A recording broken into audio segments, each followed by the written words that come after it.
ఆలోచన బట్టి,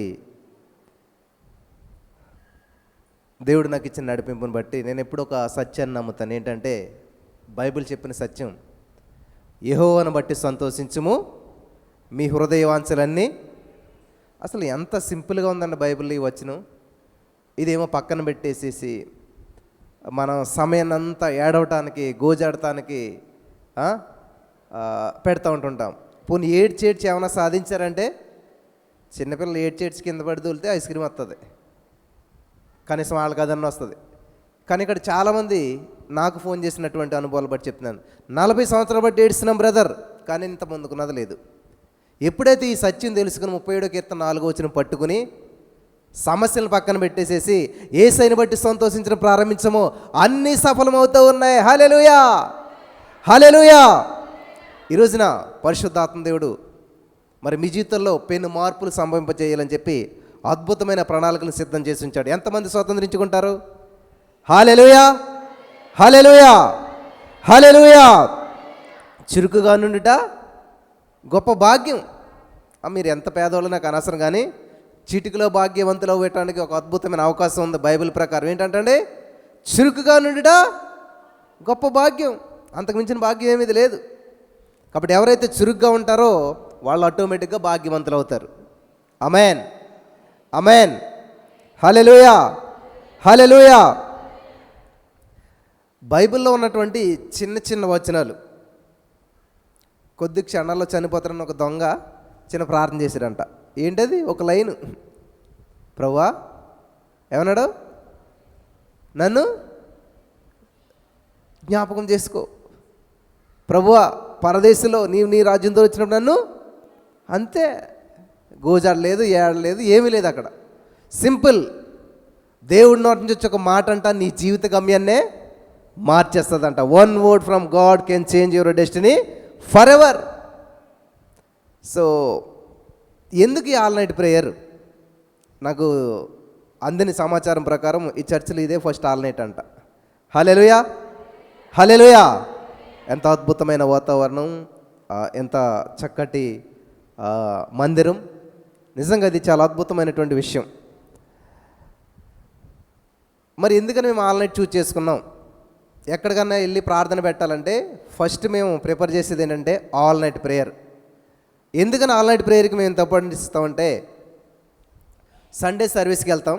అంటే ప్రజెంట్ ఉన్న టెక్నాలజీ తోటి బట్టి చూసినట్లయితే మ్యాక్సిమం 2 గంటలు, కొన్ని సర్వీసులు 1 అవరే. సో ఈ 2 గంటల సర్వీసులో మీరు వెళ్ళి కూర్చునేది ఎంతసేపు? 2 గంటల సర్వీసులో పాటలు పాడేది ఎంతసేపు? వాక్యం చెప్పేది ఎంతసేపు? ఇవన్నీ ఇంక్లూడింగ్ అయిపోయి 2 గంటలు అయిపోవాలి సర్వీస్. సరే 2 గంటలు మీరు కూర్చున్నారనుకుందాం. వారానికి నెలకి ఎన్ని ఆదివారాలు? 4 ఆదివారాలు 8 గంటలు. అర్థమైందా? అంటే నెలంతా వెళ్తే కేవలం 8 గంటలు మాత్రం మీరు దేవుని సందులో గడుపుతున్నారు. కానీ ఒక కాల్ నైట్లో 8.5 గంటల పైనే దేవుని సందులో గడుపుతూ ఉన్నారు. హల్లెలూయా. అంటే నాకు అర్థమైంది ఏంటంటే, నెలంతా కూడా చర్చికి వెళ్ళి నేర్చుకోవాలనేటువంటి విషయాలు ఒక కాల్ నైట్లో ఖచ్చితంగా నేర్చుకోగలుగుతారు. ఆమేన్. నెలంతా కూడా చర్చికి వెళ్ళి బలపడలేనటువంటి విషయాలు ఒక ఆల్ నైట్లో దేవుని సందులో గడితే ఖచ్చితంగా పొందుకోగలుగుతారు. ఆమేన్. అంటే అక్కడికంటే ఇక్కడ ఎక్కువ సమయం దేవుని సందులో గడపగలుగుతున్నారు. బైబిల్ గ్రంథంలో దేవుడు రాత్రికాల సమయం ఎన్నో అద్భుతాలు చేశాడు. ఎందుకు బ్రదర్ రాత్రి అంతా మెలకుగా ఉండాలి, ఎందుకని రాత్రి అంతా దేవుని స్తుతించాలి అనేటువంటి ప్రశ్నలు చాలామంది వేస్తూ ఉంటుంటారు. పగలు చేస్తే ఆలకించడా, మార్నింగ్ చేస్తే ఆలకించడా, మధ్యాహ్నం చేస్తే ఆలకించడా? ప్రతి దానికి సమయం ఉంది, ప్రతి సమయానికి విలువ ఉన్నది. హల్లెలూయా. ఏ సమయంలో ఏది చేయాలో ఆ సమయంలో చేయాలి. రాత్రి పడుకోవటం మాత్రమే కాదు, ప్రార్థించడానికి కూడాను. ఆమేన్, హల్లెలూయా. కాబట్టి ఈరోజు నా అంశం ఏంటంటే, ఒక రాత్రిలో దేవుడు చేసిన అద్భుతాలు. హల్లెలూయా. ఏంటంటే ఒకే రాత్రిలో దేవుడు చేసిన అద్భుతాలు. సరే వాక్యంలోనికి వెళ్దాం. కీర్తనల గ్రంథం 30వ అధ్యాయం 5వ వచనం. కీర్తనల గ్రంథం 30వ అధ్యాయం 5వ వచనం. ఆయన కోపము నిమిషమాత్రముండును, ఆయన దయ ఆయుష్కాలం అంతయు నిలుచును. సాయంకాలమున ఏడ్పు వచ్చి రాత్రి ఉండినను ఉదయమున సంతోషం కలుగును. స్తోత్రం దేవా సర్వోన్నతుడా, ఈరోజు ఈ యొక్క వాక్యపు వెలుగులో మమ్మల్ని నడిపించి బలపరిచే కృప చూపించమని యేసు క్రీస్తు నామములో ప్రార్థించి నమ్మి పొందుకుని ఉన్నాం తండ్రి. ఆమేన్. వాట్ ఎ వండర్ఫుల్ వర్డ్ అండి ఇది. నేను కొన్ని సంవత్సరాల క్రితం ఈ యొక్క వచనం చదివాను. ఈ యొక్క వచనం కోసం నేను రాత్రి నుంచి వెతుకుతున్నాను. దుఃఖం వచ్చి రాత్రి అంతా ఉండినా మార్నింగ్కి ఏమవుతుందంటే ఇక్కడ చూడండి, చూడండి, సాయంకాలం ఏడుపు వచ్చి రాత్రి ఉండినా సరే ఉదయాన సంతోషం కలుగును. ఇది ఇంకో ట్రాన్స్లేషన్ ఎలాగుందంటే, రాత్రి వేళ ఏడుపు నిలిచినను ఉదయమున సంతోషము కలుగును. హల్లెలూయా. కానీ ఇది రిఫరెన్స్ మారింది అనమాట. రిఫరెన్స్ కాదు, అర్థం మారింది. ఇక్కడ ఏమనుంది, రాత్రి వేళ. కానీ నేనేం చేస్తున్నాను, ఈ రాత్రి ఎందని ఎక్కడుందని వెతుకుతుంటే దేవుడు ఎంత గొప్పడు చూడండి. సడన్గా చాలా సమయం నేను పాటలు పడిన తర్వాత ఎందుకో బైబిల్ అలా ఓపెన్ చేస్తే ఖచ్చితంగా కరెక్ట్గా అది ఆ యొక్క వచనం దేవుడు చూపించాడు. దావీదు అంటాడనమాట, క్రొవ్వు మెదడు నాకు దొరికినట్లు. నిజంగా ఆ వచనం నా కళ్ళ ఎదురు ఎప్పుడైతే కనిపించిందో చాలా సంతోషం అనిపించింది. ఇందులో ఒక అద్భుతమైన సత్యం ఉంది. ఏమిటంటే, రాత్రి వేళ ఏడుపు వచ్చి నిలిచినా కానీ ఉదయమున సంతోషము కలుగుతున్నది. ఆమేన్. ఈ రోజున ఈ రాత్రికాల సమయంలో ఏ సమస్యతో, ఏ బంధకాలతో, ఏ ప్రతికూల పరిస్థితులతో, ఏ నిందతో, ఏ అవమానంతో, ఏ బాధతో, ఏ ప్రతికూల పరిస్థితితో మీరు ఇక్కడికి వచ్చారో నాకు తెలియదు. కానీ ఉదయము అనగా తెల్లవారేసరికి మీ చరిత్ర మారిపోతుంది, మీ సమస్య సమాధి అయిపోతుంది. హల్లెలూయా. మీ జీవితం అంతా కూడా తలకిందులవుతుంది. ఆమేన్. నిజమా బ్రదర్? నేను బైబిల్ని బట్టి చెప్తున్నాను, వాక్యాన్ని బట్టి చెప్తున్నాను. ఏ పాస్టర్ గారు వాక్యం చెప్పినది వాక్యానికి బైబిల్కి సరిగా లేదనుకోండి, కొట్టేసేయండి, తీసేసేయండి, అస్సలు పట్టించుకోవద్దు. అది బెరే సంఘస్థులంట పౌలు గారు చెప్పిన వాక్యం పౌలు గారు చెప్పారు కాబట్టి గొప్పడని తీసుకోలేదు. అది కరెక్టా కాదా, బైబిల్లో ఉందా లేదా, అది కరెక్ట్ అవుతుందా లేదా, మ్యాచ్ అవుతుందా లేదా, మ్యాచ్ అవ్వకపోతే పక్కన పెట్టేసేయటమే ఎవరు చెప్పినా సరే. ఎందుకంటే బైబిల్ నుంచే చెప్పాలి, బైబిల్నే చెప్పాలి, ఉన్నదే చెప్పాలి, ఉన్నది ఉన్నట్టే చెప్పాలి.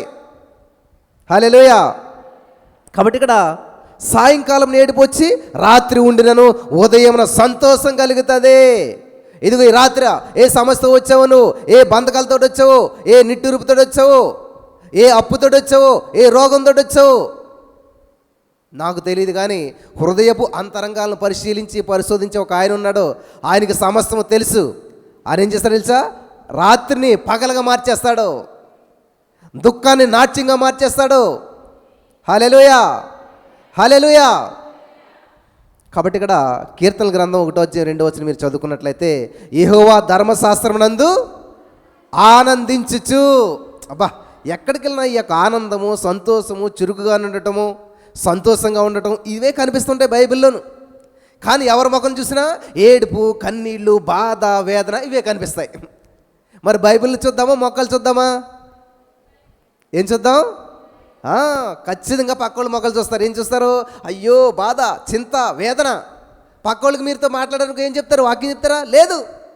నేను ఎంత బాధలో ఉన్నాను తెలుసా? నాకు ఎవరొక సహోదరి ఫోన్ చేసింది, పెద్ద ఆమె. చెప్పమ్మంటే చెప్పింది. చాలా చాలా దుఃఖంలో, బాధలో మునిగిపోయి తేలిపోయి చాలా చెప్పుకొచ్చింది. సరే అమ్మా, ప్రార్థన చేద్దామని. నజరేయుడైన యేసుక్రీస్తు నామములో దేవా, ఈ బిడ్డకున్న ప్రతి సమస్య బంధకాల నుంచి విడిపించినందుకు వందనాలు తండ్రి, ఆమేన్. ఆవిడంటది, అసలు ఏంటా ప్రార్థన, కనీసం ఒక్క నిమిషం కూడా చేయలేదు. ఏంటంట, కనీసం ఎంత చిన్న ప్రార్థన.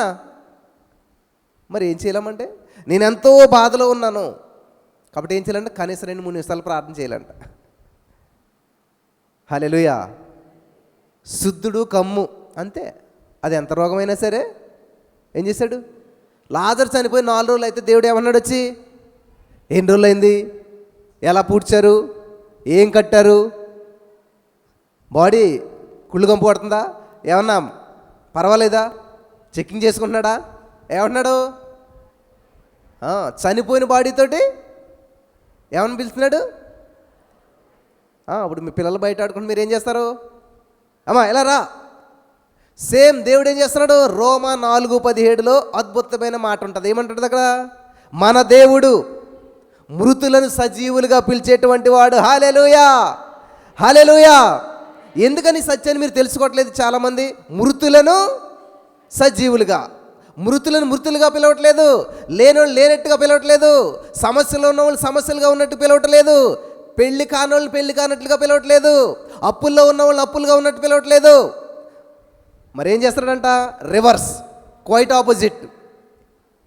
మనమైతే ఏం చేస్తాం? లాజర్ బాడీ ఎక్కడ పెట్టారు? లోపల. లాజర్ బాడీ ఎలాగుంది? కానీ దేవుడు బాడీ అంటలేదు, లాజరు బయటికి రా. ఎప్పుడన్నా మీ మృతతుల్యమైన పరిస్థితులతో మీరు ఇలా మాట్లాడారా? మాట్లాడలేదు కాబట్టి బయటికి రావట్లేదు, మీరు బందీల్లో ఉంటున్నారు. నేను చాలాసార్లు నా సాక్ష్యం చెప్తూ ఉంటుంటాను. నేను చదువుకునేటువంటి రోజుల్లో 10th క్లాస్ ఆ టైంలో చిన్న గుడిసె ఉండేది మాకు. ఆ ఇంట్లో వర్షం కురిస్తే అంత ఇంట్లో ఉండేది. మాకు ఆ వీధి లైట్లు కూడా, కరెంటు కూడా లేదు అప్పట్లో, వీధి లైట్లు ఉండి, సో కిరోసిన్ దీపంతో ఉండేటువంటి వాళ్ళం. కానీ దేవుడిని నమ్ముకున్నాం. నేనేం చేశాను? ఈ రేడియోలో అడ్రస్లు వస్తే అందరికీ ఉత్తరాలు రాసేవాడిని. అప్పటికి మరి కార్డ్స్ అని వచ్చి పావలాకి, మీకు తెలుసో లేదు, ఇన్లాండ్ కవర్ అయితే ₹60 75 పైస ఉండేది. ఈ కార్డులు పెట్టి అందరికి రాసి, మా ఇల్లు చాలా కూలిపోయేలాగా ఉంది, వర్షం వచ్చేస్తుంది అని అంటే నా ఆలోచన ఏంటి? ఎవరొకరు జాలిపడి నాకు హెల్ప్ చేస్తారని. సంవత్సరాల తరబడి ఉత్తరాలు రాసానికి ఏం సమాధానం రాలేదు. సత్యము మిమ్ములను స్వతంత్రులుగా చేస్తుంది. హల్లెలూయా. నేను సత్యం తెలుసుకున్నాను. ఏంటంట? ఉన్న పరిస్థితి ఉన్నట్టుగా మాట్లాడకూడదు. అంటే అబద్ధాలు మాట్లాడాలా? విశ్వాసంతో మాట్లాడాలి. నీకు ఏది కావాలో దాని గురించి మాట్లాడాలి, లేనిది ఉన్నట్టు పలకాలి. ఇది దేవుని స్వభావం. ఈ సత్యాన్ని నేను తెలుసుకున్న తర్వాత నా ఆలోచన మారిపోయింది, నా మైండ్ సెట్ మారిపోయింది. ఇట్లా చూస్తే పూరు గుడిసా, ఇంకా చాలా ఉంటాయండి, వివరించను నేను. కానీ ఇలా చూడటం మానేశాను. ఇంకా ఏం చేశాను తెలుసా? ఇలా చూడటం మొదలుపెట్టాను. హల్లెలూయా. నా వెనుక శత్రువుల్, నా ముందు సముద్రం, నా వారేరి. ఇలా ఉంది చాలామంది పరిస్థితి. దావీదు తను చూసుకున్నాడంట, ఇంతే ఉన్నాడు. తన వెనకాల సైన్యం చూస్తాడంట, వాళ్ళు ఎక్కడో వెళ్ళి దాక్కున్నారు. అయ్యి బాబోయ్, మనల్ని మనం చూసుకున్నా పని అవ్వట్లేదు, వెనకాలను చూసినా పని అవ్వట్లేదు, మరి ఎవరిని చూద్దాం? నాలో ఉన్నవాడిని చూసుకుందాం. హల్లెలూయా. నాలో ఉన్నవాడు ఎవరంట? యేసయ్య. అప్పుడు కళ్ళు మూసుకుంటే ఆ దావీదు లోపల ఉన్నవాడు కనిపించాడంట. ఆయన కనిపిస్తే ఆయన ఎలాగుండంట? ఈ లోకంలో ఉన్నవాడి కంటే గొప్పవాడంట. హల్లెలూయా. అంతే. అప్పుడు మాట్లాడుతున్నాడంట. దావీదు చూసుకుంటే అయ్యి బాబు నా వల్ల కాదు అనుకుందుడు. వెనకాల చూస్తే అన్నలంతా దాక్కున్నారు, ఇజ్రాయేల్ సైన్యం అంతా దాక్కుంది. కానీ ఆయన ఏం చేశాడంట? లోపల ఉన్నవాడిని చూసుకున్నాడంట. చూసుకుని ఏమన్నాడు తెలుసా? అప్పుడు నో, యుద్ధం నాది కాదు, యుద్ధం మా అన్నది కాదు, యుద్ధం ఇశ్రాయేలు ప్రజలు కాదు, యుద్ధం యెహోవాదే. హల్లెలూయా. ఈరోజు మీ భర్త మారు మనసు పొందకపోవడం కారణం ఏంటి తెలుసా? నీ అప్పు తీరకపోవడం కారణం ఏంటి తెలుసా? నిన్ను నువ్వు చూసుకుంటున్నావు, నీ అకౌంట్ బ్యాలెన్స్ నువ్వు చూసుకుంటున్నావు, నీలో ఉన్న దేవుని వైపు చూడలేదు నువ్వు. ఖచ్చితంగా నేను చెప్పగలుగుతాను. ఎప్పుడైతే నిన్ను నువ్వు చూసుకోవటం మానేసి, నీ పరిస్థితిని చూడటం మానేసి, నీ పక్కలను చూడటం మానేసి ప్రభు వైపు నీ దృష్టిని పెంచావు, అద్భుతమైన ఫలితాలు నువ్వు చూస్తావు. హల్లెలూయా. అప్పుడు మా ఇల్లు చూడటం మానేశాను, నా పరిస్థితి చూడటం మానేశాను, ప్రభు వైపు చూడటం మొదలుపెట్టాను. ప్రభు వైపు చూస్తే ప్రభు అంటే ఎలాంటాడంట? ఆకాశం జంతో కొలిసినాడంట. హల్లెలూయా. అంత గొప్ప దేవుడు ఏం చేయడు తెలుసా? ఆకాశం మహాకాశం పట్టజాలన్నటువంటి దేవుడు నీ చిన్న హృదయంలోకి వచ్చేసాడంట. హల్లెలూయా. ఇంకొక అవకాశం ఇచ్చాడంట. అంత గొప్ప దేవుడు, సర్వశక్తిమంతుడు. ఎందరూ ఆయనందు విశ్వాసం ఉంచుతారో యోహాను 1:12 ప్రకారం వారందరికీ కూడా ఆయన బిడ్డలు అవటానికి అధికారం ఇచ్చాడంట. హల్లెలూయా. హల్లెలూయా. ఎంతమంది ఉపయోగించుకుంటున్నారు అథారిటీ? ఎస్, నేను ఆయన బిడ్డనే. అప్పుడు తెలిసిపోయింది నాకు, అరే నేను ఎవరిని? ఈ లోకానుసారమైనటువంటి తండ్రి యేసుప్రభువు కూడా యేసు బిడ్డనని ఎక్కడని చెప్పాడా? బైబిల్ ఎక్కడని ఉంటుందా? నా తండ్రి నా తండ్రి అంటాడు. ఏ తండ్రి? వడ్ర మేస్త్రి గురించి మాట్లాడతలేదు. నా తండ్రి నా తండ్రి అంటున్నాడు కానీ వడ్ర మేస్త్రి గురించి మాట్లాడతలేదు. మరి ఎవరి గురించి మాట్లాడుతున్నాడు? పరలోకమందున్న తండ్రి. హల్లెలూయా. మీరు పైన ఉన్న వాటిని వెతకండి. హల్లెలూయా, హల్లెలూయా. కాబట్టి ఇక్కడ మనం గమనించినట్లయితే ప్రియులరా, నన్ను నేను చూసుకోవటం మానేశాను, నా ఇంటిని చూసుకోవటం మానేశాను, అన్నీ మానేసి ప్రభు వైపు చూస్తే ప్రభు ఆకాశాన్ని జాంతో కొలిసాడంట, భూమి ఆయన పాదపీఠం అంట. అటువంటి దేవుని బిడ్డనా నేను? ఈ సత్యం తెలిసాక అడుక్కోవటం మానేశాను నేను. చెప్పండి అందరు ఏం చేశారు? అడుక్కోవటం మానేసేయండి, అనుభవించడం నేర్చుకోండి. హల్లెలూయా. నా పిల్లలు ఎవరు నన్ను అడుక్కుంటారా? ఇంపాసిబుల్. నన్ను కూడా అడుక్కోరాళ్ళు. ఏది కావాలో అది, నాకు ఇది కావాలో అది కావాలంటారు అంతే.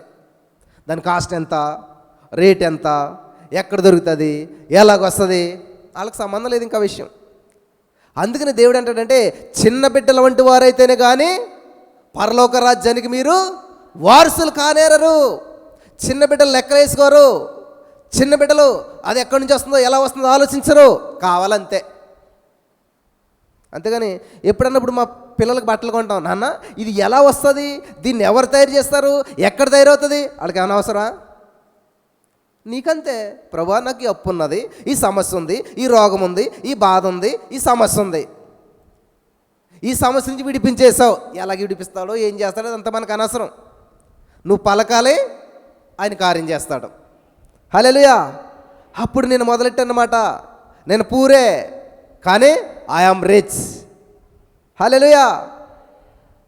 నేను ఆశీర్వించబడిన వ్యక్తిని కాదు, కానీ నేనేమంటానంటే ఐ యామ్ బ్లెస్డ్. హల్లెలూయా. నేను అన్నీ ఓడిపోయాను, అన్నీ ఫెయిల్ అయిపోయాను, కానీ నేనేమన్నానంటే I am more than conqueror. Hallelujah. ఏం చేసింది తెలుసా? నీ మాటలు విత్తనాలు. ఈరోజు విత్తనాలు ఇస్తే రేపు మొక్కలు వచ్చేస్తాయా? రావు. కొంచెం లేట్ అవుతుంది అన్నమాట. మొక్కలు వచ్చాక పంట ఎంత వస్తుందా? ప్రాసెస్ ఉంటుంది. Success is not an accident, it's a process అనమాట. కాబట్టి నేను ఎప్పుడైతే పలకటం మొదలుపెట్టానో, విత్తనాలు వేయటం మొదలుపెట్టానో, కొద్ది కాలానికి పంట రావటం ప్రారంభించింది అనమాట. హల్లెలూయా. ఏ ప్లేస్లో అయితే గుడిసుందో అదే ప్లేస్లో ఈరోజు బిల్డింగ్ అయిపోయింది. ఆమేన్. ఎలాగా? డబ్బు ఉంటే అయిపోతుందా? అబ్బా, చాలామంది డబ్బు ఉన్న వాళ్ళు చాలామంది ఉన్నారు, కానీ ఇల్లు కట్టలేకపోయారు. దేవుని యందు విశ్వాసం ఉంచి నువ్వు ఎప్పుడైతే పలుకుతావో అది ఖచ్చితంగా కలుగుతుంది. నీ దగ్గర డబ్బు ఉందో సమస్య ఏదైనా అనవసరం, దేవుని యందు విశ్వాసంతో పలికితే ఖచ్చితంగా జరుగుతుంది. ఆమేన్. కాబట్టి ఆయన నా తండ్రి సర్వశక్తిమంతుడు, గొప్పోడు, ఆయనకు అసాధ్యమైనది ఏమీ లేదు అని ఎప్పుడైతే నేను తెలుసుకున్నానో ప్రకటించడం మొదలుపెట్టాను. హల్లెలూయా, హల్లెలూయా. అనౌన్స్మెంట్ చేయటం మాత్రమే మన పని, మిగతాది ఆయన చూసుకుంటాడు. నా ప్రార్థనలో పెను మార్పులు వచ్చి అక్కడి నుంచి ప్రార్థన అంతా ప్రపంచం అంతా ఎలా చేస్తుందంటే, అడుగుడు మీకు ఇవ్వబడును అని ఉంటుంది కదా. ఇవ్వబడునుందా? మరి ఇచ్చుకోరేంటి? అడిగేసి వెళ్ళిపోతారేంటి? ఏ శ్రవణ అడుగుతున్నా ఆమె ఎంత పరుగులు. ఏం అడిగారు? ఏదో అడిగారు. మరి అడిగితే ఇవ్వకుండా ఉంటాడా? మీరు చేపను అడిగితే ఆయన పావునిస్తాడా? రొట్టె ముక్క అడిగితే ప్రార్థన ఇస్తాడా? మీరు అడుగు ఊహించేవాడు గొప్ప గారులు ఇస్తాడు కదా. నేను చాలాసార్లు చెప్పాను. ఒక ఎగ్జాంపుల్, ఒక అమ్మాయి కలిసి చదువుకున్నారు ఫ్రెండ్స్ కొంతకాలం, తర్వాత ఎవరో జీవితం వాళ్ళదే పెళ్ళి అయిపోయింది, పిల్లలు పుట్టేశారు. సడన్గా ఆమె ఒక ఊరు వెళ్ళేసరికి అక్కడ వాళ్ళ స్నేహితురాలు ఉన్నదంట. సడన్గా కలిసేసరికి ఏంటి ఇక్కడ ఉన్నావంటే, ఇదిగో మా ఆయన ఈ యొక్క వ్యాపారం చేస్తూ ఉన్నాడు. ఏంటంటే ద్రాక్ష పళ్ళ వ్యాపారం.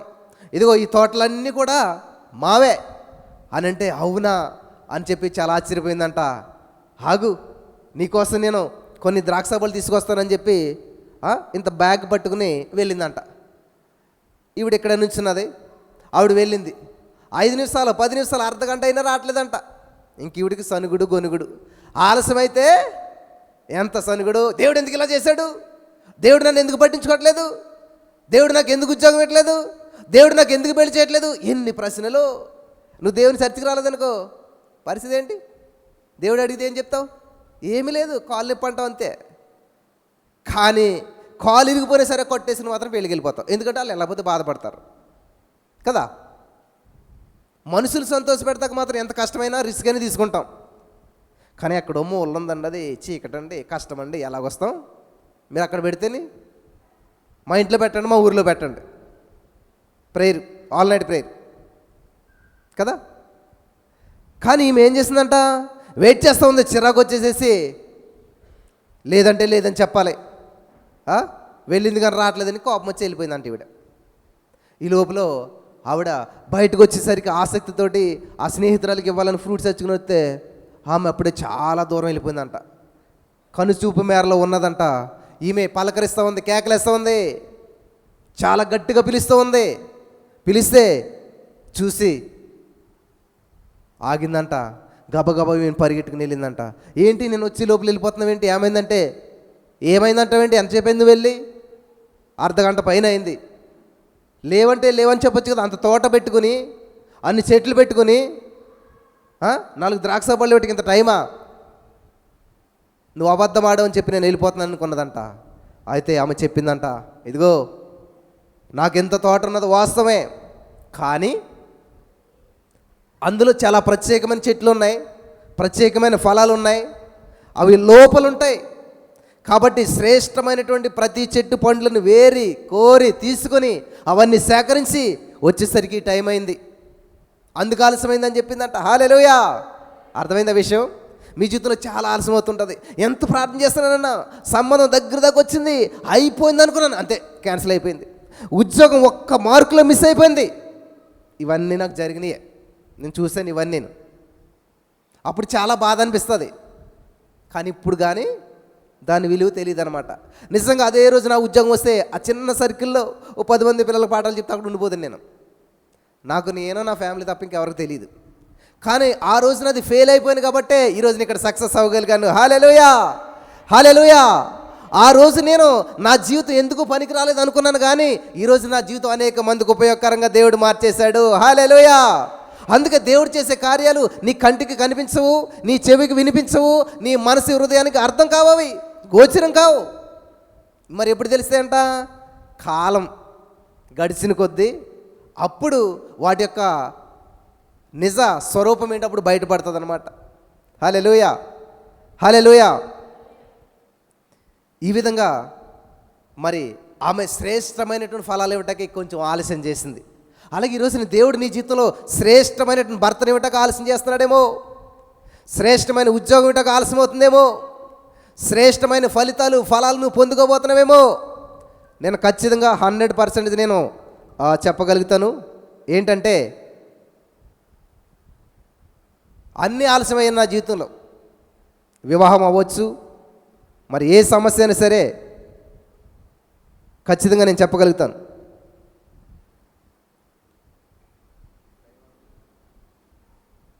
హల్లెలూయా. ఏది ఆలస్యమైనా కూడా మహా అద్భుతం జరిగింది నా జీవితంలో. హల్లెలూయా, హల్లెలూయా. వివాహం మా ఊర్లో, మా ఇంట్లో అందరికంటే ఆలస్యం ఉన్నది, చాలా ఆలస్యం అయిపోయింది. మా అన్న పిల్లల్ని ఎత్తుకుని పెంచితే వాళ్ళకి పెళ్ళిలై పిల్లలు పుట్టేసిన తాత అనేవారు. ఏ పెళ్ళికి వెళ్ళినా తాతయ్య అని పిలిచేవారు నన్ను. ఇంకా నా పరిస్థితి ఎలాగుంటుంది? ఇంకేంటి పెళ్ళి అవుతుంది ఏంటి? ఇప్పుడు ఎవరన్నా వచ్చిన దగ్గర మాట అనగలుగుతారా? ఆలస్యమైనా అద్భుతం చేస్తాడు దేవుడు. హల్లెలూయా, హల్లెలూయా, హల్లెలూయా. కాబట్టి దయచేసి ఎవరు కూడా ఎట్టి పరిస్థితుల్లో కూడా మీరు డిసప్పాయింట్ అవ్వద్దు. మన దేవుడు నమ్మదగినవాడు.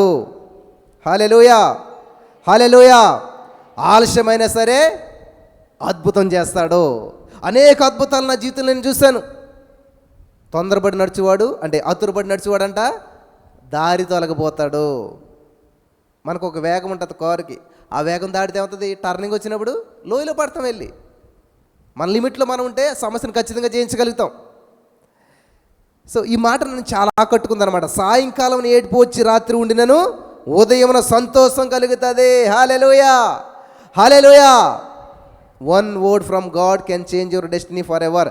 దేవుడి నోటి నుంచి వచ్చిన ఒక మాట నీ జీవిత గమ్యాన్ని మార్చేస్తుంది. ఒక నైట్, ఒక ఆల్ నైట్ ప్రేయర్ నీ జీవితాన్ని మార్చేస్తుంది. హల్లెలూయా, హల్లెలూయా. కాబట్టి ఎప్పటికీ కూడా ఈ సంపూర్ణ రాత్రి ప్రార్థన అనేటువంటి దాన్ని తక్కువ అంచనా వేయద్దు, విడిచిపెట్టొద్దు. నా జీవితంలో పెను మార్పులు సంభవించడానికి, నా జీవితంలో ఆశ్చర్యమైన కార్యాలు నేను పొందుకోవటానికి, అనుభవించడానికి కారణం ఏంటంటే ఆల్ నైట్ ప్రేయర్. హల్లెలూయా, హల్లెలూయా. దేవునికి అత్యంత సమీపంగా దేవుని యొక్క మనసును అర్థం చేసుకోవడానికి అద్భుతమైన అవకాశం ఏంటంటే ఆల్ నైట్ ప్రేయర్. హల్లెలూయా, హల్లెలూయా. సరే, మనం అంశంలోకి వెళ్ళిపోదాం. ఒక్క రాత్రిలో దేవుడు చేసిన అద్భుతాలు, ఒకే రాత్రి, వన్ నైట్ చూద్దాం. మొట్టమొదటిగా సంఖ్యాకాండం 17వ అధ్యాయం 8వ వచనం మనం చదివినట్లయితే అక్కడ ఒక అద్భుతమైనటువంటి సంఘటన పరిశుద్ధాత్మ దేవుడు మనకి తెలియజేస్తూ ఉన్నాడు. సంఖ్యాకాండం 17వ అధ్యాయం 8వ వచనం. మరునాడు మోషే సాక్ష్యపు గుడారములోనికి వెళ్ళి చూడగా లేవి కుటుంబపుదైన అహరోను కర్ర చిగిర్చి ఉండెను. అది చిగిర్చి పువ్వులు పూసి బాదము పండ్లు గలదాయను. హల్లెలూయా. చప్పట్లు కొట్టి దేవుని నామాన్ని మహింపరుద్దాం. ఆగండి, ఎందుకు చప్పట్లు కొట్టారు? ఏమైనా అర్థమైందా? చూడండి, ఒక కర్రను తీసుకెళ్ళి అక్కడ పెట్టారంట. దుడ్డు కర్ర అంటే తెలిసిపోయిన ఎంతమందికి తెలుసు? వృద్ధాప్యం ఉన్నవారు కర్ర పట్టుకు నడిచారు కదా, ఎండిపోయిన కర్ర. అటువంటి కర్రను తీసుకెళ్ళి అక్కడ పెడితే ఆ కర్ర ఏమైందంట? ఇప్పుడు చదువుతాం మనం. అహరోను కర్ర చిగిర్చి ఉండెను, అది పువ్వులు పూసి బాదము పండ్లు కలదాయను. అసలు ఎంత అద్భుతం దాగి ఉన్నదండి ఇందులోను. కర్ర చిగుర్చడం ఏంటి? చూడండి, ఏదైనా విత్తనం వేస్తే ఎప్పటికి మొలకొస్తుంది, అది ఎప్పటికి చిగురేస్తుంది, ఎప్పటికి కొమ్మలేస్తుంది, ఎప్పటికి పువ్వులేస్తుంది, ఎప్పటికి పిందెలేస్తుంది, ఎప్పటికి కాయలు అవుతుంది, ఎప్పటికి పళ్ళు అవుతుంది. ఎంత ప్రాసెస్ అని చూసారా? ఏమో విన్నారా? చాలా ప్రాసెస్. ఇంత ప్రాసెస్ని ఒక నైట్లో చేశాడంట దేవుడు. హల్లెలూయా, హల్లెలూయా. బ్రదర్, అసలు నా పరిస్థితి ఎలాగుందో తెలుసా? గంట వివరించారు కొంతమంది. నీ 99 సంవత్సరాల సమస్యకు ఒక్క నైట్లో దేవుడు పరిష్కారం ఇస్తాడు. హల్లెలూయా, హల్లెలూయా. ఒక 40-50 సంవత్సరాలు బట్టి అప్పుల సమస్యలు ఇరుక్కుపోయి నువ్వు బయటపడతలేదేమో, ఒక్క నైట్, వన్ నైట్, ఒక్క నైట్లో దేవుడు నిన్ను ఐశ్వర్యవంతం చేస్తాడు. ఆమేన్. నువ్వు నమ్మిన ఎడల దేవుని మహిమను చూస్తావు. కాబట్టి ఇక్కడ చూడండి ఏమైపోయిందంట, అహరోను కర్ర చిగిర్చి పువ్వులు పూసి బాదము పండ్లు గలదాయను. అబ్బాబ్బాబ్బాబ్బా, అసలు కర్రలోని చిగురు రావటం ఏంటి, పువ్వులు పూయటం ఏంటి, కాయలు కట్టడం, పండ్లు అయిపోయినాయి అంట. కాయలు మాత్రం కదా, పండ్లు.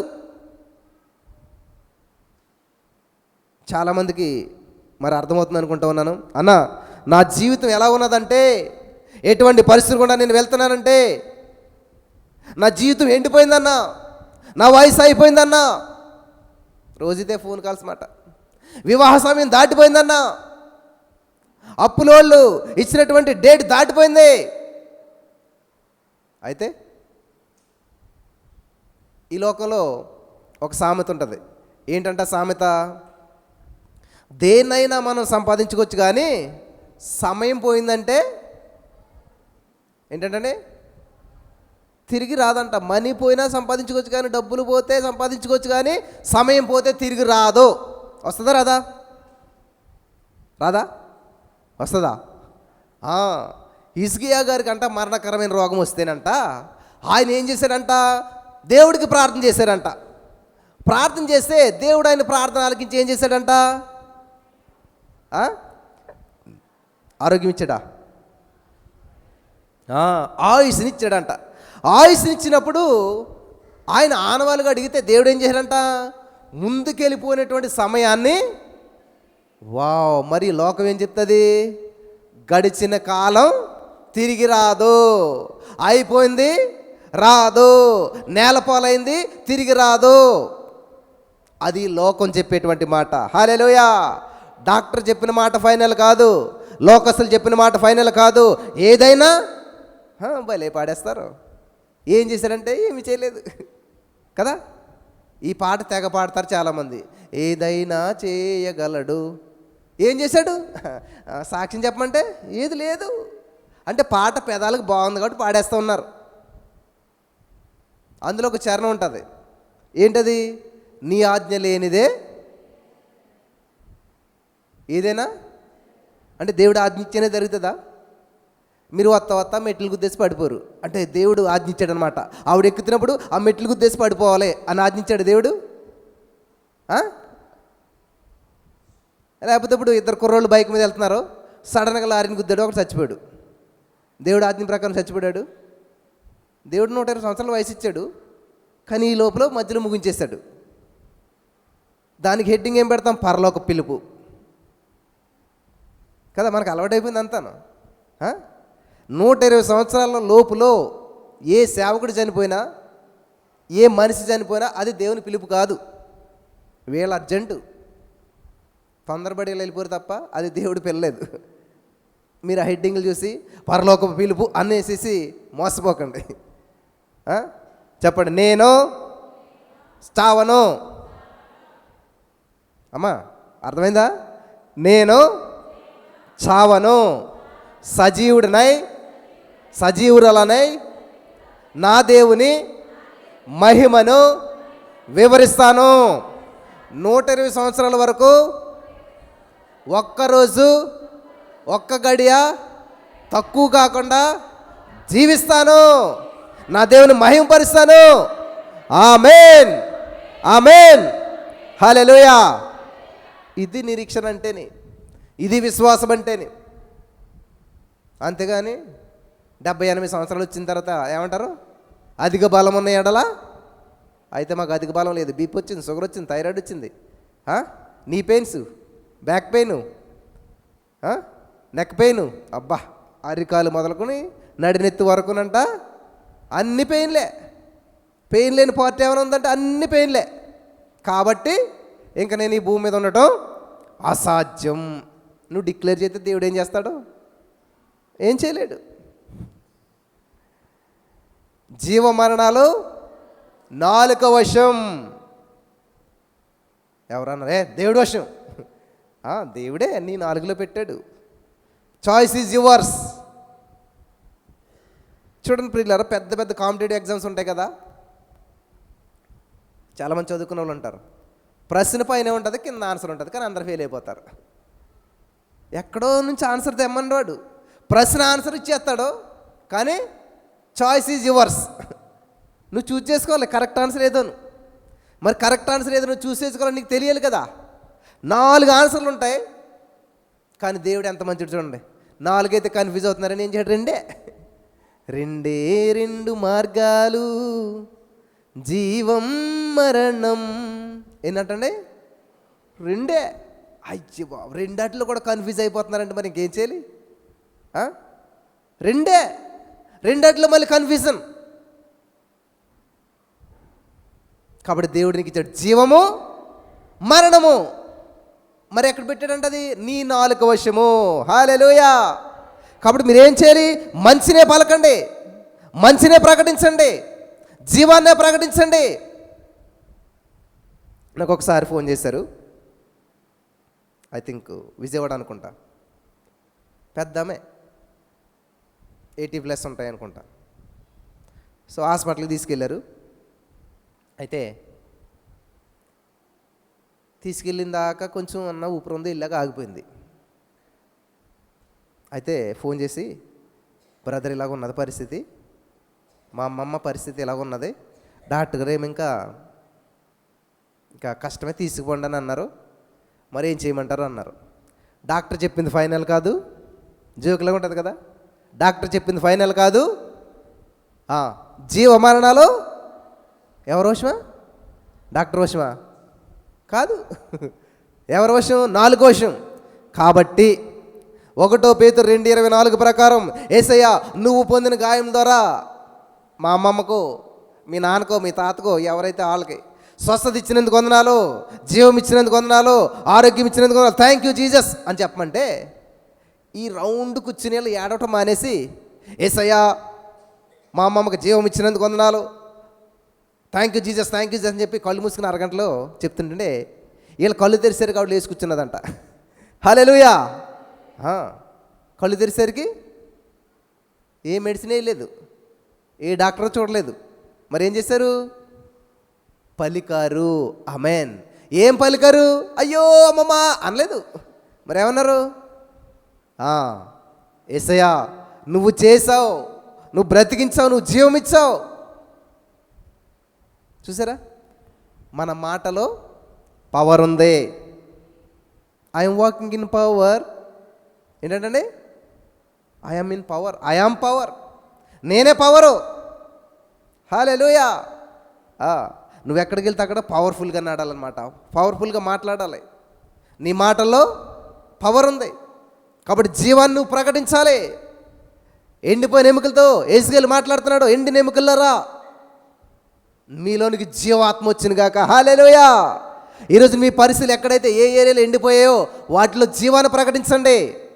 వన్ నైట్, ఒక్క రాత్రిలోనే ప్రతి పరిస్థితి మారిపోతూ ఉన్నది. ఆమేన్. ఎండిపోయినటువంటి అహరోను కర్రను ఒక్క నైట్లో దేవుడు చిగిరింపజేసి పండ్లు, చూసారా, ఆది అంతం ఎండిపోయిన స్థితిలో నుంచి పండ్లు ఫలించే స్థితిలోకి నడిపించాడంటే ఎంత టైం పట్టింది? ఎంత టైము? వన్ నైట్, ఒక్క రాత్రి. మరి నీ జీవితంలో ఇటువంటి అద్భుతాలు దేవుడు చేయలేడా? ఎండిపోయిన నీ జీవితాన్ని ఫలింపజేసి 10 మందికి ఉపయోగకరంగా చేయలేడా? పనికిరాదనుకుంటున్నట్టు నీ పరిస్థితిని బాగు చేసి 10 మందికి ఉపయోగకరంగా నీ చేయలేడా? చేసేశాడు. ఆమేన్. హల్లెలూయా. ఆత్మలోకంలో ఎప్పుడో కార్యం సిద్ధం చేసేసాడు. ఆలస్యం నీదే. అద్భుతం సిద్ధం, ఆహారం సిద్ధం. అనుభవించాలి, స్వీకరించాలి, పొందుకోవాలి. హల్లెలూయా. హల్లెలూయా. ప్రియులారా గమనించాలి, చాలా ఛాలెంజెస్ వస్తాయి, కొంతమంది స్వీకరిస్తారు. అంతే, రిస్క్ తీసుకునే వాళ్ళు చాలా తక్కువ ఉంటారు. చూడండి, ఇప్పుడు ఇక్కడ అద్భుతమైనటువంటి సంపూర్ణ రాత్రి ప్రార్థన జరుగుతుంది. చాలా విశాలమైన ప్రదేశం, చక్కటి వాతావరణం.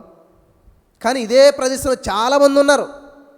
లైవ్లో కూడా కొన్ని వందల మంది చూస్తూ ఉన్నారు. తెల్లవారుసరికి కొన్ని వేల మంది చూస్తారు.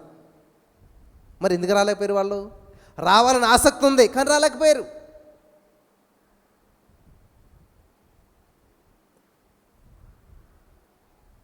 ఇప్పుడు మనం గాలిని అనిపించాలనుకోండి ఫ్యాన్ కిందే కూర్చోవాలి కదా. దేవుని సన్నిధికి వచ్చినటువంటి అనుభవం వేరు, దేవుని సన్నిధిలో గడిపిన అనుభవం వేరు. కాబట్టి అవకాశం ఉన్నప్పుడు ఖచ్చితంగా దేవుని సన్నిధికి రావటాన్ని నేర్చుకోండి. అది ఎంత కష్టమైనా. నా చిన్నతనంలో సేమ్ ఇలాగే ఉండేది పరిస్థితి. చీకటి అంటే కళ్ళు మూసుకుని నడిచినా తెలిసి నడిచిన ఒకటే. అటువంటి పరిస్థితిలో చర్చికి వెళ్ళాలి. కనీసం ఇక్కడ రోడ్డు అన్న ఉంది. అప్పుడు రోడ్డు కూడా లేదు మాకు, మట్టి రోడ్డు అంటారు. అంటే మనం అడుగేస్తే, ఇక్కడ అడుగేస్తే ఇంతలో దిగుతుంది మట్టి. అందులో అడుగులు వేసుకుని ఇక్కడ అడుగేస్తే అక్కడ ఆగుతుంది అనమాట. అంటే ఇలా జారుతుంటుంది. అటువంటి పరిస్థితుల్లో మేము దేవుని సన్నిధికి వెళ్ళి వర్షం వస్తే ఎవరో 5-10 మంది ఉండేవారు అంతే. ఎందుకు ఇదంతాను అనేవారు చాలామంది. అప్పుడు ఎందుకు అంత అవసరం అంటారా? అక్కడికే ఎందుకు వెళ్ళాలి? ఇంట్లో కూర్చొని ప్రార్థన చేసుకోవచ్చు కదా. నో, నువ్వు ఏది విత్తుతావో ఆ పంట నువ్వు కోసుకుంటావు. పంట వచ్చే సమయానికి ఫలితమే చూస్తారు చాలామంది, కానీ విత్తనము చూడరు ఎవరు కూడాను. నా ప్రియమైనటువంటి సహోదరి స్నేహితులారా, మీరు ఎంత కష్టంలో విత్తుతున్నారో, ఎంత కన్నీటితో విస్తున్నారో, కన్నీటితో విత్తువాడంట సంతోష గానాలతో పంట కోసుకుంటాడంట. హల్లెలూయా. చూడండి, విత్తనాలు ఎలాగేస్తాం? జస్ట్ వేళ్ళతోటి. కానీ పంట ఎలాగొస్తుందంట? పనలు కోసుకుని భుజం మీద తీసుకెళ్తాడంట. హల్లెలూయా. విత్తనం చిన్నదే, పంట పెద్దదే. ప్రార్థన చిన్నదే, ఫలితం పెద్దదే. హల్లెలూయా. హల్లెలూయా. కాబట్టి ఈ రోజున ఈ మాటలు వింటున్న ప్రియమైనటువంటి సహోదరి స్నేహితులరా, యేసయ్య నిన్ను ఎంతగానో ప్రేమిస్తూ ఉన్నాడు. ఒక్క నైట్ ఒక్క రాత్రిలోనే అహరోను కర్రను, ఎండిపోయిన కర్రను, జీవం లేని కర్రను, పనికిరాని కర్రను, ఏ విధమైనటువంటి ఉపయోగం లేనటువంటిదిగా అనిపించినప్పుడు దానిలోంచి జీవాన్ని ఇచ్చాడు దేవుడు. ఆమేన్, హల్లెలూయా.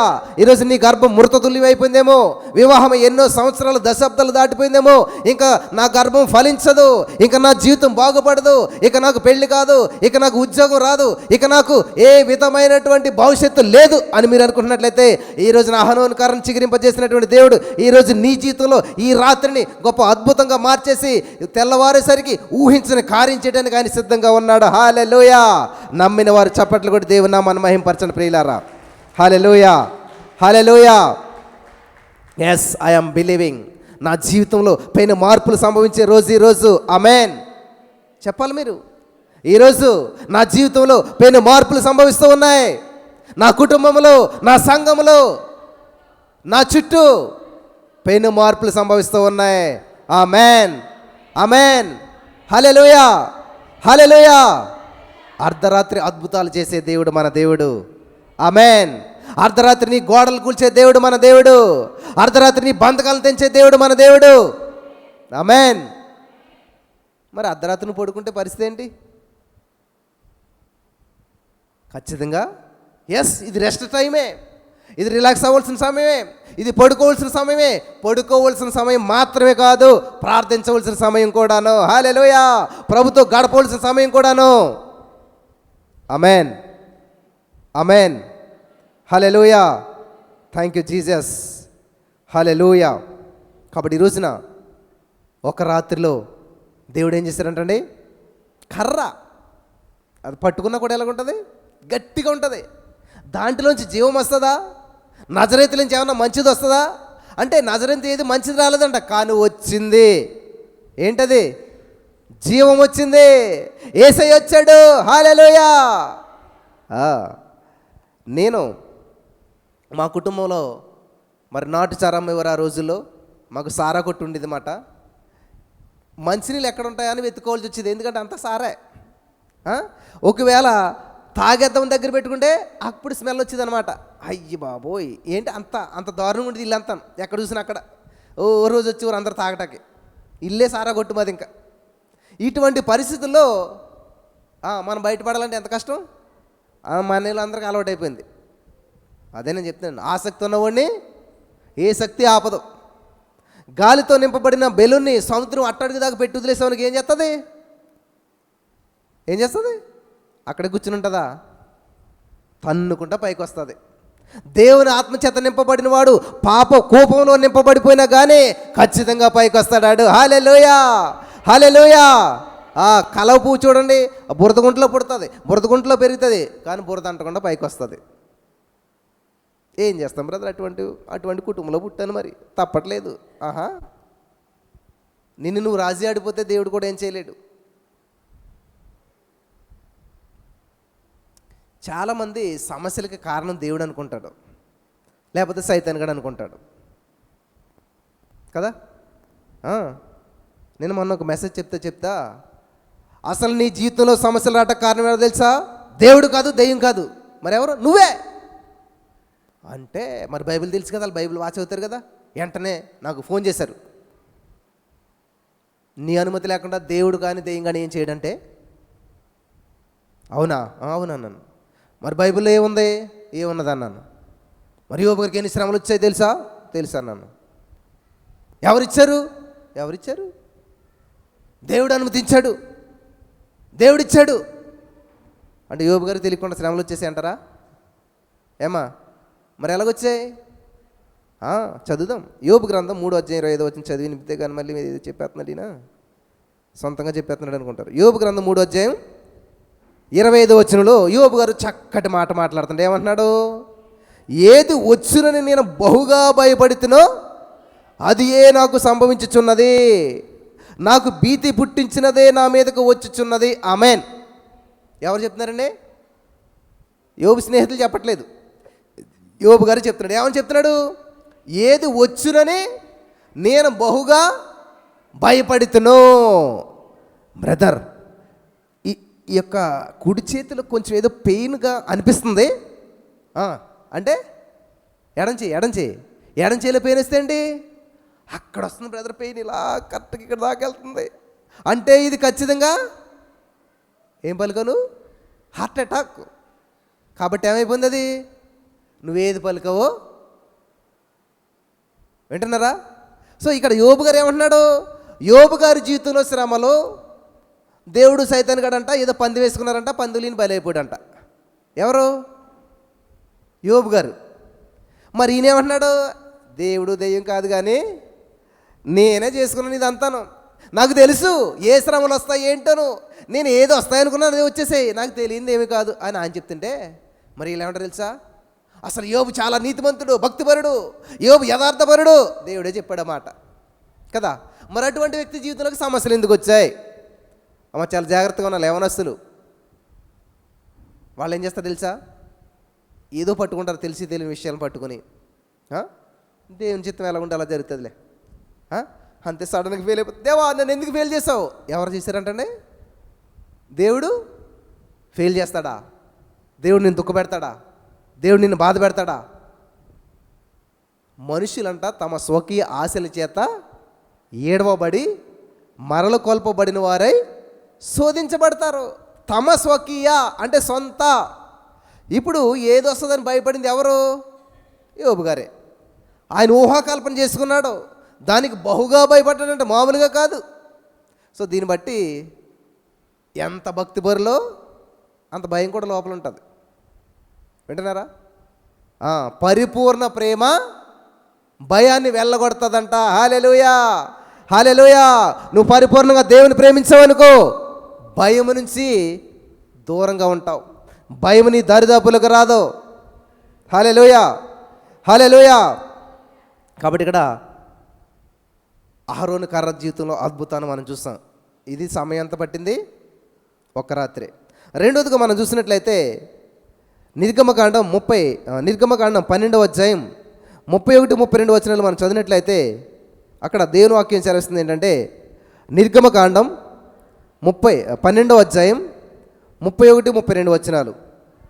ఆ రాత్రి వేళ ఫరో మోసే అహరోనును పిలిపించి వారితో, మీరును ఇశ్రాయేలీయులను లేచి నా ప్రజల మధ్య నుండి బయలువెళ్ళడే, మీరు చెప్పినట్లు పోయి యెహోవాను సేవించుడి, మీరు చెప్పినట్లు మీ మందలను పశువులను తీసుకొని పోడి, నన్ను దీవించుడని చెప్పాను. హల్లెలూయా. ఎప్పటి సమస్య అండి ఇది? గమనించాలి. ఇశ్రాయేలు ప్రజల యొక్క బానిసత్వం ఎన్ని సంవత్సరాలు బట్టి? 430 సంవత్సరాలు. 430 సంవత్సరాల సమస్య ఒక్క నైట్లో విడుదలైపోయిందంట. హల్లెలూయా. 430 సంవత్సరాల బానిసత్వం ఒక్క నైట్లో విముక్తి, విమోచన, విడుదల. ఆమేన్. దేవునికి మహిమ కలుగును గాక. ఈ రోజున నీది దశాబ్దాలుగా సమస్య అవ్వచ్చు, లేకపోతే తరతరాల సమస్య అవ్వచ్చు. నీతో చరిత్ర మారాలి, నీతో పరిస్థితులు మారాలి. హల్లెలూయా. ఖమ్మంలో గత ఆల్నైట్కి ఒక సహోదరు వచ్చింది. ఆమెకు చాలా ఒక భయంకరమైన సమస్య ఉన్నది, ప్రాబ్లం ఉన్నది. వచ్చి ఏదో గంట ఉండి వెళ్ళిపోతారు అనుకున్నదంట ఆమె. కానీ దేవుని సన్నిధి అనుభవిస్తూ నైట్ అంతా ఉండిపోయింది. తెల్లవారుసరికి ఏమైంది తెలుసా? పరిస్థితి మొత్తం మారిపోయింది. హల్లెలూయా. సమస్య మొత్తం సాల్వ్ అయిపోయింది. అనారోగ్యం కాస్త ఆరోగ్యంగా మార్చబడిపోయింది. ఆమేన్. ఎలా జరుగుతాయి అంటారు? ఏం అవసరం లేదు, నువ్వు దేవుని సన్నిధిలో కూర్చుంటే చాలు, దేవుని మహింపరుస్తూ ఉంటుంటే చాలు, పెను మార్పులు సంభవిస్తాయి. ఆమేన్, ఆమేన్. హల్లెలూయా. మీరు శీతాకాలంలో లేకపోతే బాగా చల్లగా ఉన్న సమయంలో జస్ట్ బయట కూర్చున్నారనుకోండి, ఏమవుతుంది? తెల్లవారుసరికి మొత్తం మారిపోతుంది పరిస్థితి. మీరు ఏమైనా చేశారా? మీరేమీ చేయవసరం లేదు, ఆ వాతావరణంలో కూర్చుంటే చాలు, ఆ వాతావరణం ఏమైనా మార్చేస్తుంది. హల్లెలూయా. అలాగే దేవుని యొక్క మందిర ఆవరణంలోని వాతావరణంలో కూర్చుంటే మీ పరిస్థితి, మీ జీవితం, మీ విశ్వాసం, మీ యొక్క ఆలోచన సమస్తము మారిపోతున్నది. ఆమేన్, ఆమేన్. ఇక్కడ ఇశ్రాయేలు ప్రజలు బానిసత్వంలో మరి సమస్యలో మగ్గిపోతూ ఉన్నారు, విడుదల లేక ఎంతో ఎదురు చూస్తూ ఉన్నారు, ఏం చేయాలో అర్థం కాని పరిస్థితిలో ఉన్నారు, ఎన్ని ప్రయత్నాలు చేసినా విఫలమవుతూ ఉన్నారు. అటువంటి సమయంలో దేవునికి మొరపెడితే దేవుడు మోసేని పంపించాడు, అహరోను పంపించాడు. యాక్చువల్గా అహరోను దేవుడు పంపించలేదు, అహరోను దేవుడు పంపించలేదు. మోసే నువ్వు వెళ్ళు నాయనా అన్నాడు. దేవుడు అబ్రహాముని వెళ్ళు అన్నాడు, లోతును పంపించలేదు. వీళ్ళు వెంట తెచ్చుకున్నారు అంతా. చాలామంది ఇలాగే దేవుడు చెప్పిన దానికి కూడా యాడ్ చేసుకుని దాంతో సమస్యలు అనుభవిస్తుంటుంటారు. జాగ్రత్తగా గమనించాలి. ఇక్కడ చూసినట్లయితే ఆ రాత్రి వేళ ఫరో మోసే అహరోనుని పిలిచి, వింటున్నారా? ఈ రోజున సైతాను కూడా నేను పిలుస్తున్నాడు. వామ్మో, నిజమేనా? ఎదిగో, ఎంతకాలం నువ్వు నా బంధకాలు ఉన్నావు కదా, ఈరోజు నీకు విడుదల ఇస్తున్నాను నేను. హల్లెలూయా. పో, ఈరోజుతో నిన్ను పంపేస్తున్నాను, ఈరోజుతో నిన్ను విడిచిపెట్టేస్తా ఉన్నాను, ఈరోజుతో నీకు విడుదల. హల్లెలూయా. ఎంతకాలం నా అండర్లో ఉన్నావు నువ్వు, కాబట్టి వెళ్ళిపో. ఇంకా ఎవరు చెప్తారంటండి? నీ శత్రువే నీకు సమాధానం ఇచ్చే రోజు ఉన్నది. హల్లెలూయా. సైతాన్ గడి చెత్త పని చేయించుకోవడం చాలామందికి రాదు. నేను గతాలన్నింటిలో కూడా ఈ విషయం చెప్పాను. ఒక చిన్న బిడ్డ ప్రార్థన చేస్తూ ఉన్నాడంట, ఎగ్జామ్కి వెళ్తాను ప్రభువా, ఇదిగో ఎగ్జామ్కి వెళ్తున్నాను, చదవలసినంత చదివాను, చేయవలసినంత చేశాను, అన్నీ చేశాను, ఈ ఎగ్జామ్ నేను పాస్ అయితే 1000 స్తుతులు చెప్తాను నీకు అన్నాడంట. హల్లెలూయా. ఆహా అని చూస్తున్నాడంట సైతాన్ గడు. ఒకవేళ పొరపాటున ఫెయిల్ అయితే 10,000 స్తుతులు చెప్తాను అన్నాడంట. హల్లెలూయా. సైతాన్ గడికి గుండె బరువు ఎక్కిపోయిందంట. అయ్యి బాబోయ్, అస్సలు దేవునికి మహిమ రాకటం వాడికి ఇష్టం ఉండదు. అందుకనే కరెంట్లు తీస్తాడు, ఏదో ప్రాబ్లం పెడతాడు, నువ్వు వద్దరని బయలుదేరిన వెంటనే సడన్గా అక్కడ కాల్ జారుతుంది, లేకపోతే అప్పుడే ఫోన్ వచ్చి మీ పిల్లకి పోలేదు వాళ్ళకి పోలేదు ఏదో వస్తుంది, అటు వెళ్ళిపోయి ఇటు వెళ్తా ఏదో జరుగుతుంటుంది. ఇవన్నీ ఏం చేస్తాడు? డైవర్షన్. వింటున్నారా? అలాగా సైతాన్ గడికి గుండె గుబేలం అన్నదంట. అయ్య బాబోయ్, ఈడు ఫెయిల్ అయితే 10,000 స్తుతులా, పొరపాటును కూడా ఈడు ఫెయిల్ అవ్వకూడదు, ఈడు ఎలాగైనా పాస్ అయ్యే బాధ్యత నేను తీసుకుంటాను. హల్లెలూయా. హల్లెలూయా. పక్కోడుగానే చెప్పి పక్కోడు ద్వారా నేను సరే ఈడు ఎలాగైనా పాస్ అయ్యేలాగా నేను ఏర్పాటు చూసుకుంటాను, ఎందుకంటే పాస్ అయితే 1000 స్తుతులు చేస్తారు కాబట్టి పాస్ అయిపోయేలాగా చూసుకుంటానని ఆడు బాధ్యత తీసుకుంటాడంట. అలాగే మనం ఏం చేయాలి? సైతాను గడి చేత పని చేయించాలి. హల్లెలూయా. హల్లెలూయా. కాబట్టి ఇక్కడ ఏం చేస్తున్నాడు? ఏ రోజు అయితే నేను విడిపించను, వెళ్ళదు, భక్తి లేదు, ఇది లేదు, అది లేదు, ఇక్కడ ఉండాలి అన్నటువంటి వాడు ఇప్పుడు ఏం చేస్తారంట? వెళ్ళిపోండి, మీ గొర్రెలు మేకలన్నీ తీసుకుని మీ దేవుడికి మీరే మొక్కుకోండి. హల్లెలూయా. బ్రదర్ మా ఆయన వెళ్ళనట్లేదు, బ్రదర్ మా ఆయన ప్రార్థన చేసుకోనట్లేదు బ్రదర్, మరేం చేయాలి? విజయవాడ నుంచి ఒక సహోదరి ఫోన్ చేసి నాకు, బ్రదర్ 8 సంవత్సరాలు బట్టి అడుగుతున్నాను మా ఆయన్ని, ఏమనమ్మా చర్చికి రా. నేను అన్నాను అడగొద్దమ్మా అన్నాను. అడగొద్దు, ఇంకెప్పుడు మీ ఆయన చర్చికి రమ్మని అడగొద్దు, మరి ఏం చేయాలన్నది. థ్యాంక్ యూ జీసస్, మా ఆయన చర్చికి వచ్చినందుకు వందనాలు. అయిపోయింది సొల్యూషన్. నువ్వు సమస్యను పట్టుకుని ఎంతకాలం ఉంటుంది కదా, ఎలకతో ఒకటి 7 ఏళ్ళు ఉతికినాను ఉంటుంది, నల్లగానే ఉంటుంది, తెల్లగా అవుతుంది. కాబట్టి నీకేం కావాలి? మీ ఆయన చర్చికి రావాలి కదా. ఫైనల్ చేసే సమస్యని. థ్యాంక్ యూ జీసస్, మా ఆయన చర్చికి వచ్చేసాడు, చర్చికి వచ్చేలా చేసినందుకు వందనాలు యేసయ్యా, చర్చికి వచ్చే మనసు ఇచ్చేసినందుకు వందనాలు యేసయ్యా, మా ఆయన నాతో కూడా చర్చిలో ఉన్నందుకు చేసినందుకు వందనాలు యేసయ్యా, థ్యాంక్ యూ జీసస్ అని పలకమంటే శుక్రవారం మొదలుపెట్టింది, శనివారం ఆవిడ కంటే ముందు వెళ్ళి చర్చిలో కూర్చున్నాడంట ఆయన. హల్లెలూయా. నమ్ముతున్నారా? సమస్యను పట్టుకుని మీరు బ్రతిమాలొద్దు, మరేం చేయాలి? సొల్యూషన్ ప్రకటించండి, సాల్వ్ ప్రకటించండి. ఎక్కాల పుస్తకంలో ఫస్ట్ లెక్కలు ఉంటాయి, ఏముంటాయి? ప్రాబ్లమ్స్ ఉంటాయి కదా. ప్రతి ప్రాబ్లం యొక్క ఆన్సర్ ఎక్కడ ఉంటుంది తెలుసా? చివరి ఉంటుంది. అదే పుస్తకంలో ఉంటుంది. సమస్య స్టార్టింగ్లో ఉంటుంది, జవాబు చివరిలో ఉంటుంది అన్నమాట. కాబట్టి నువ్వు సమస్యను పట్టుకుని మాట్లాడొద్దు, సమస్యను పట్టుకుని సమయం వృధా చేసుకోవద్దు, ఫలితాన్ని ప్రకటించండి. హల్లెలూయా. ఎప్పుడైతే ఇది తెలుసుకున్నారో అందరూ కూడాను రోమా 4:17 ప్రకారం లేని వాటిని ఉన్నట్టుగా పిలవాలి. మా ఆయన చర్చిలో లేడు, థ్యాంక్ యూ మా ఆయన చర్చిలో ఉన్నందుకు వందనాలు. నిజమేనా? ఎక్కడైనా లేదు ఇలాంటి బోధ అసలేని. మరి ఎక్కడిది ఇది? అమెరికాదా? ఇజ్రాయేల్దా? ఎక్కడి నుంచి వచ్చింది? ఉందా బైబిల్లోను. రోమా 4:17లో మన యేసే స్వభావం ఏంటో తెలియజేస్తున్నాడు. అక్కడ లేని వాటిని ఉన్నట్టుగా పిలుస్తాడంట, జరగంది జరిగినట్టుగా, అవ్వంది అయిపోయినట్లుగా. హల్లెలూయా. పలికారు మీరు ఎప్పుడన్నాను? మీ జీవితంలో ఎప్పుడన్నా మాట్లాడారు అలాగా? బ్రదర్ అస్సలు మా చర్చిలో జనం లేరు బ్రదర్, బ్రదర్ అసలు మా జీవితంలో హెచ్చింపు లేదు బ్రదర్, బ్రదర్ అసలు మేము ఏది చేసినా నేను తట్టిందల్లా కూడా సర్వనాశనం అయిపోతుంది. ఓకే, నీకు తెలుసు కదా, మరి ఏం చేయాలి? 10 మందికి చెప్తుంది ఈ సమస్య ఆవిడట్టుకెళ్ళి ఇలాగని. అప్పుడు 10 మంది ఏం చేస్తారు? నీ సమస్య 10 మందికి తెలిసింది అంటే ఏమైంది? ఒక ఆయనంట అద్దం దగ్గరికి వెళ్ళి ముఖం చూసుకున్నాడంట. ఆ ముఖం చూసుకుంటే సడన్గా ఇక్కడికి ఒక పెద్ద మచ్చ కనపడ్డదంట.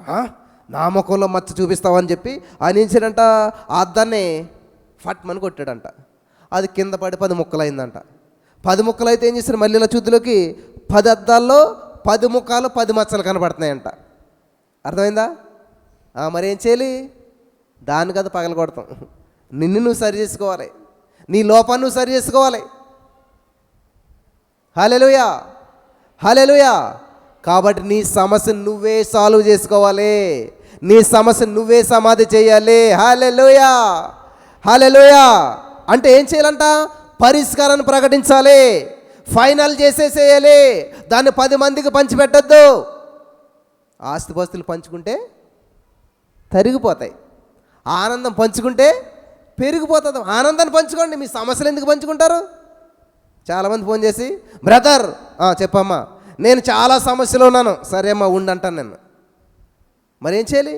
నేను మీతో ఒక 5 నిమిషాలు సమయం ఇస్తే నా సమస్యలని, నీ సమస్యలు నాకెందుకు? నీ సంతోషం నాతో పంచుకో. కొన్ని రోజుల తర్వాత ఇలా పలుకు, నీ సమస్యను సమాధి చేయి. హల్లెలూయా, హల్లెలూయా. నాకు ఒక తల్లి ఫోన్ చేసి, బ్రదర్ మా అమ్మాయి చాలా ఇబ్బంది పెడుతుంది. ఏ అమ్మా? నన్ను చచ్చిపోతానంటుంది. గాజులన్నీ తెలుసు కదా, గాజులు అంటేనే ఏం చేస్తుందంట? నూరుకుని మింగేస్తానంటుంది అన్నది. అంత ఛాన్స్ ఆవిడకి ఎందుకమ్మా?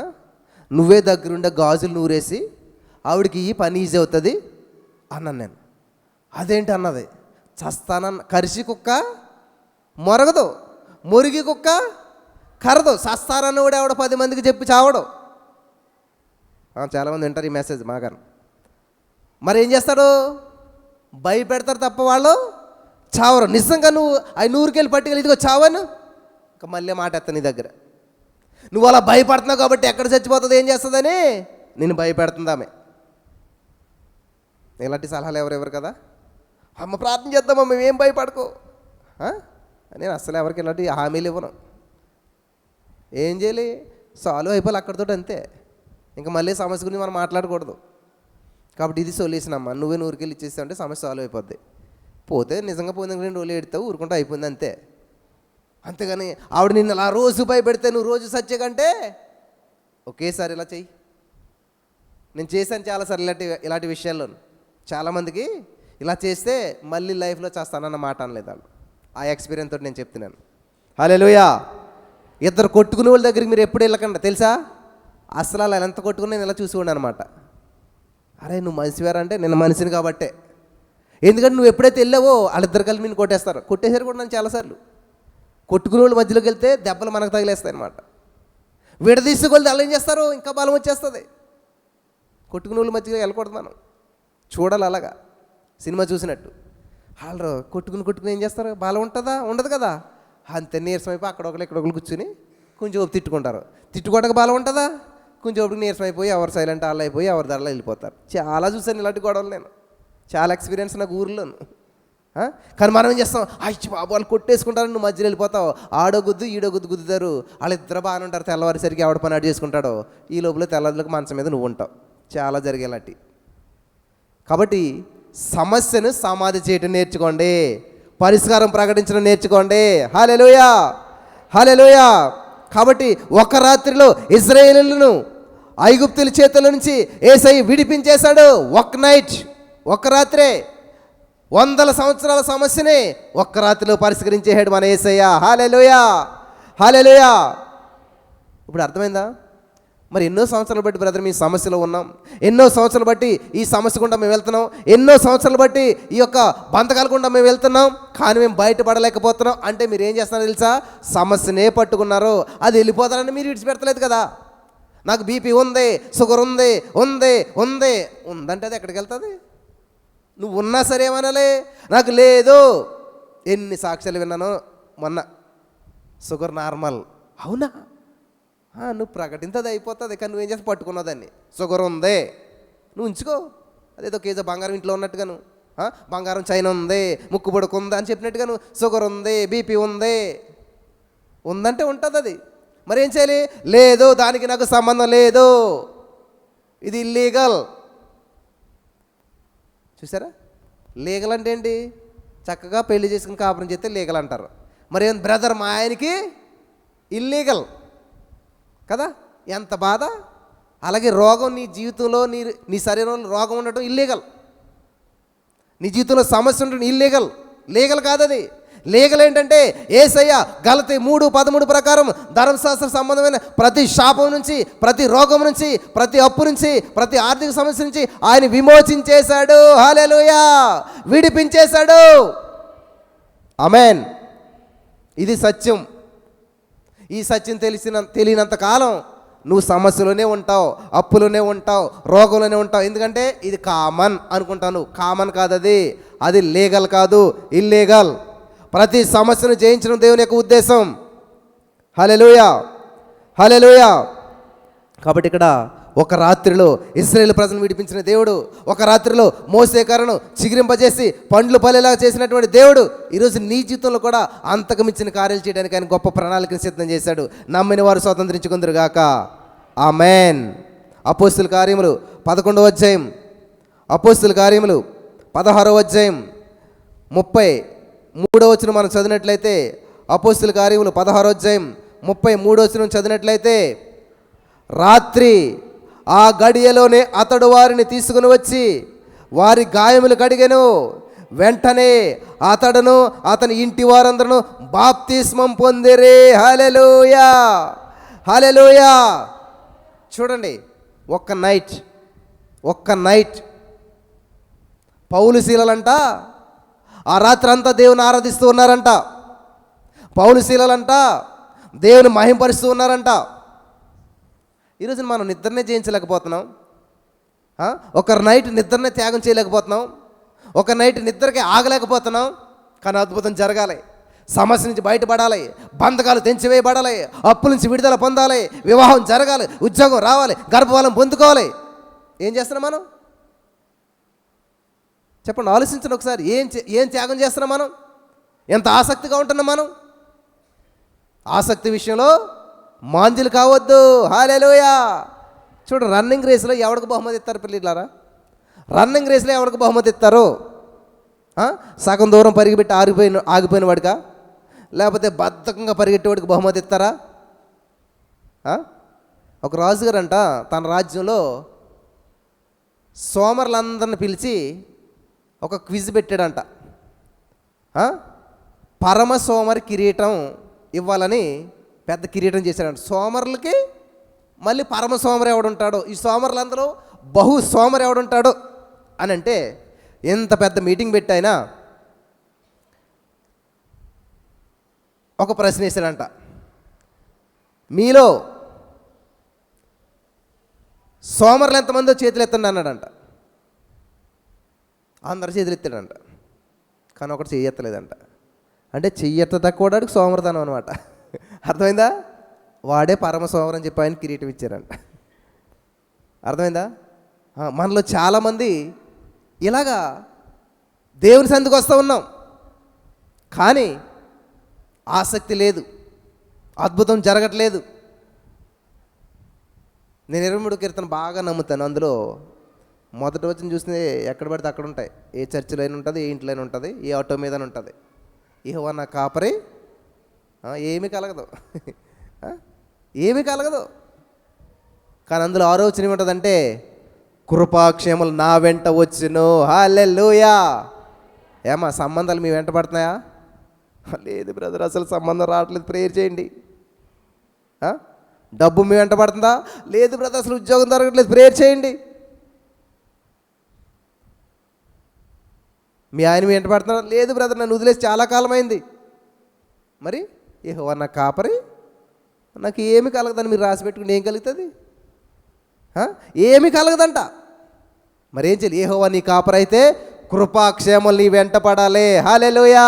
నీ భర్త నీ వెంట పడాలి, ఐశ్వర్యం నీ వెంట పడాలి, ఆస్తులు నీ వెంట పడాలి, ప్రజలు నీ వెంట పడాలి, క్షేమం నీ వెంట పడాలి, ఆరోగ్యం నీ వెంట పడాలి. హల్లెలూయా, హల్లెలూయా. నేను సండే స్కూల్ నడిపేటప్పుడు ఒక పాట నేర్పాను పిల్లలకి. ఏంటంటే అది, యేసు ఉన్న ఇంటిలో ఎంతో సంతోషం, ఎంతో సంతోషం, ఎంతో సంతోషం, Jesus in the family, happy happy home, happy happy home. ఏంటంటే ఉన్నాడు అందరింట్లోనూ, యేసయ్యా నా కాపరి, కానీ ఏమీ లేదు, సంతోషం లేదు, సమాధానం లేదు, అద్భుతం లేదు, సాక్ష్యం లేదు. కానీ యేసయ్య నమ్ముకున్నాం, 25-30 సంవత్సరాలు బట్టి అలా జీవిస్తూనే ఉన్నాం. అది కాదు ప్రియులారా.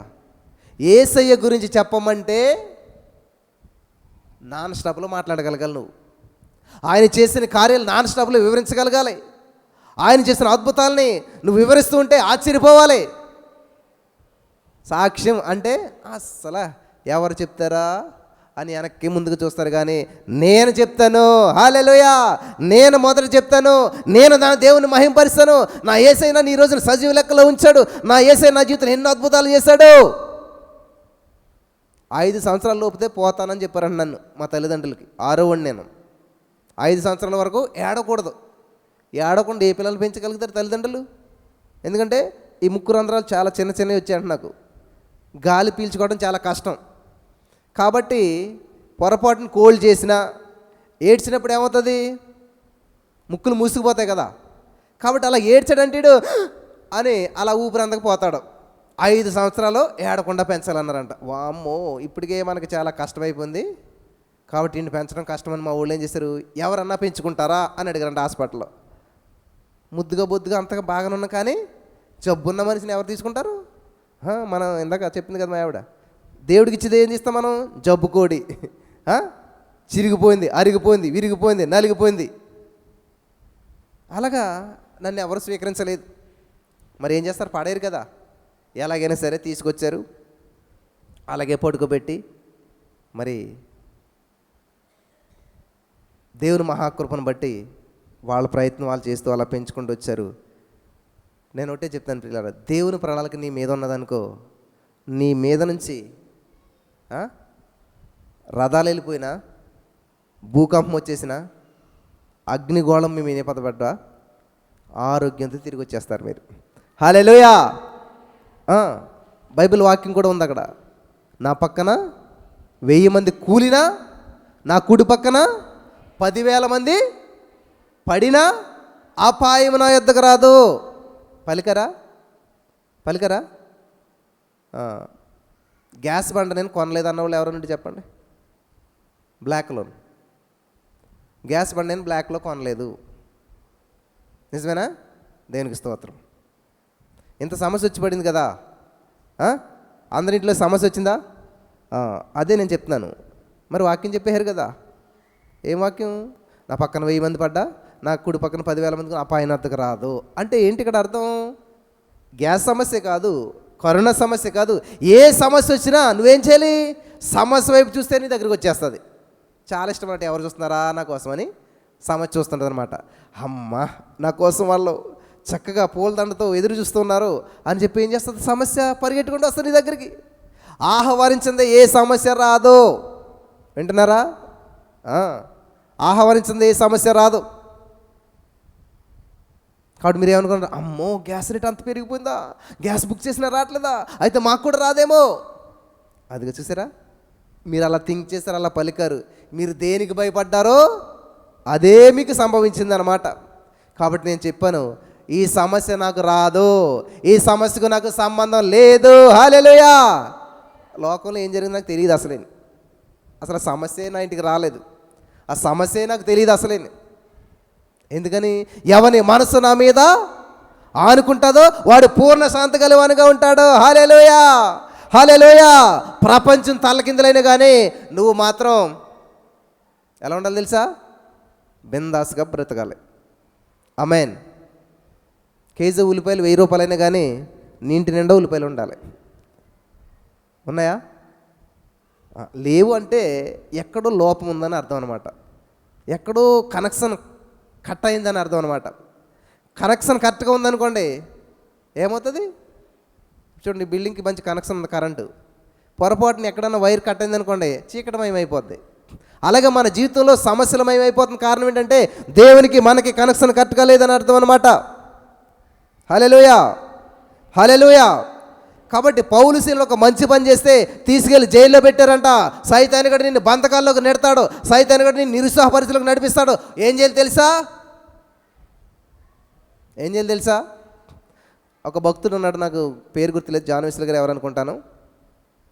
సైతానుగాడు అన్నాడంట, ఇదిగో నువ్వు నరకానికి పోతావు అన్నాడంట. ఆయన అన్నాడంట, దేవునికి స్తోత్రం, అక్కడ కూడా వెళ్ళి నేను సువార్త ప్రకటిస్తాను అన్నాడంట. హల్లెలూయా, హల్లెలూయా. నరకాన్ని కూడా నేను స్వర్గంగా మార్చేస్తాను, అక్కడ సువార్తను ప్రకటించన్నాడంట. మనం అయ్యి బాబు ఇంత పరిచయం చేసి నేను నరకానికి పోతానా అంతే, అక్కడ అన్నీ ఆపేస్తాం. ముళ్ళుకు ముళ్ళులాగా ఉండాలి నువ్వు. ఏం చేయాలి? మిమ్మల్ని చాలామంది ఏమంటారు తెలుసా? ఏదో అంటారు, దాన్ని బట్టి కురుంగిపోతారు. మీరేం చేయాలి? గాడ్ బ్లెస్ యూ అని చెప్పాలి. నువ్వు నాశనం అయిపోతావు అంటారని కాళ్ళు, నువ్వేం చేయాలి? గాడ్ బ్లెస్ యూ అని చెప్పాలి. ఎందుకంటే హేతువు లేని శాపం తగలదు, అర్హత లేని ఆశీర్వాదం పొందుకోరు. అర్థమైందా? ఏమో నేను చెప్పిన మాట అర్థమైందా? హేతు లేని శాపం తగలదంటే వాళ్ళు ఇచ్చిన శాపం నీకు రాదు, హేతు లేదు కదా. కానీ నువ్వు ఇచ్చిన ఆశీర్వాదం వాళ్ళు పొందుకోరు, ఎందుకంటే వాళ్ళ అర్హత లేదు. మరి ఏమైంది ఇప్పుడు? నువ్వు ఇచ్చిన ఆశీర్వాదం వాళ్ళు పొందుకోకపోగా ఆ ఆశీర్వాదం తిరిగి మళ్ళీ నీ తల మీదకే వస్తుంది. హల్లెలూయా, హల్లెలూయా. ఎంత అద్భుతం చూసారా? నువ్వు నాశనం అయిపోతావు అన్నా వెంటనే ఏం చేయాలి? గాడ్ బ్లెస్ యూ అనాలన్నమాట. అంతే, నిన్ను నువ్వే దీవించుకున్నట్టు లెక్క. వాళ్ళ అర్హత లేదు వాళ్ళకి. నాశనం పలి కూడా ఆశీర్వాదం ఎలా పొందుకుంటాడు? అస్సలు ఇలా గెంటేస్తారు మాట వస్తేనే. ఆ ఆశీర్వాదం దేవుడు ఏం చేస్తాడు? ఒకసారి ఇచ్చిన దేవుడు తీసుకోడు. సౌలుని దేవుడు అభిషేకించాడంట, తెలుసు కదా, దావీదు మాంగారు అభిషేకింతే ఆయన ఏం చేశాడు? కొంతకాలం బాగుండి తర్వాత తప్పు చేశాడు, తప్పిపోయాడు. అంతే, దేవుడు ఏం చేశాడు? నా అభిషేకం నాకు ఇచ్చేసాయి. ఫైనాన్స్ కంపెనీ నడపడు దేవుడు. మన కారు ఏం చేస్తారు? 1,00,000 రూపాయలు కట్టిన కారు అంటారు. నిజమని చెప్పి మనం వెళ్ళిపోతాం. 1,00,000 రూపాయలు కారు ఇచ్చేసి ఏం చేస్తాడు? నెక్స్ట్ మంత్ ఈఎంఐ అంటాడు. ఈఎంఐ అన్న దగ్గర లేవంటాడు. అయితే కారు ఎట్టుకుపోతాడు కదా. ఎలాగ ఇచ్చిన కారు అలాగ పట్టిపోతాడు. నీ 1,00,000 పోతుంది, కారు పోతుంది. దేవుడు అలాగ నీకు ఇచ్చిన ఆశీర్వాదాన్ని కానీ నీకు ఇచ్చిన దీవెన కానీ వెనక్కి తీసుకోడు ఆయన. అర్థమవుతుందా ఏమా? సో అలాగ ఇక్కడ మన జీవితంలో ఏది ఇచ్చినా కానీ దేవుడు వెనక్కి తీసుకోడు. కాబట్టి ఏం చేస్తాడు? నువ్వు ఇచ్చిన ఆశీర్వాదం, నువ్వైతే బ్లెస్సింగ్ ఇచ్చావో, దేవుడు నిన్ను దీవిస్తాడు, ఆశీర్వదించాడు, నువ్వు పలికావో, ఆ ఆశీర్వాదం దేవుడు మళ్ళీ వెనక్కి తీసుకోడు. కాబట్టి ఏం చేస్తాడు? ఆవిడ అర్హత లేదు కాబట్టి ఆ ఆశీర్వాదం తిరిగి నీకు వస్తుంది. ఆమేన్, ఆమేన్. ఇక్కడి నుంచి మారుతాయి కదా పరిస్థితులు, మాటలు మారుతాయి కదా, ఆలోచన మారుతాయి కదా, బూతులు మారుతాయి కదా. పైకి బాగానే ఉంటారు, ఇక్కడ ఇంటికి వెళ్ళకి వస్తాయి అసలు బూతులు. కాబట్టి బూతులకి ప్లేస్లో ఆశీర్వాదాలు పెట్టుకోండి, అవి మీకే తిరిగి వస్తాయి. ఆమేన్, ఆమేన్. కాబట్టి మీ ఫ్రెండ్ వచ్చేమే పెళ్ళి అవ్వలేదు ఇంకాను, చూడు మా పిల్లలు అప్పుడే స్కూల్కి వెళ్ళిపోతున్నారు అన్నప్పుడు ఏం చేయాలి తెలుసా? God bless you. ఆమేన్. వాళ్ళ పిల్లలు స్కూల్కి వెళ్తున్నారు కదా, మరి నీ జీవితంలో ఏం చేస్తాడు దేవుడు? స్కూల్ ఉన్న ఓనర్ని నీకు వివాహం అయ్యేలా చేస్తాడనమాట. హల్లెలూయా. చాలా అద్భుతాలు జరుగుతాయి ఇలాగా. నువ్వు నమ్మాలి. నమ్మినట్లయితే దేవుని మహిమను మీరు చూస్తారు. హల్లెలూయా. సరే, ఇక్కడ మనం చూసినట్లయితే ప్రియులారా, ఎప్పుడైతే పౌలు శీలలు దేవుని స్తుతిస్తున్నారో మిడ్ నైట్ చెప్పాలి, అర్ధరాత్రి అర్ధరాత్రి అర్ధరాత్రి అద్భుతాలు జరుగుతాయి. అర్ధరాత్రి గాఢనిద్రలో ఉండటం కాదు, అర్ధరాత్రి అద్భుతాలు స్వతంత్రించుకోవాలి మనం. ఆమేన్, ఆమేన్. కరెక్ట్గా ఇదే సమయాన్ని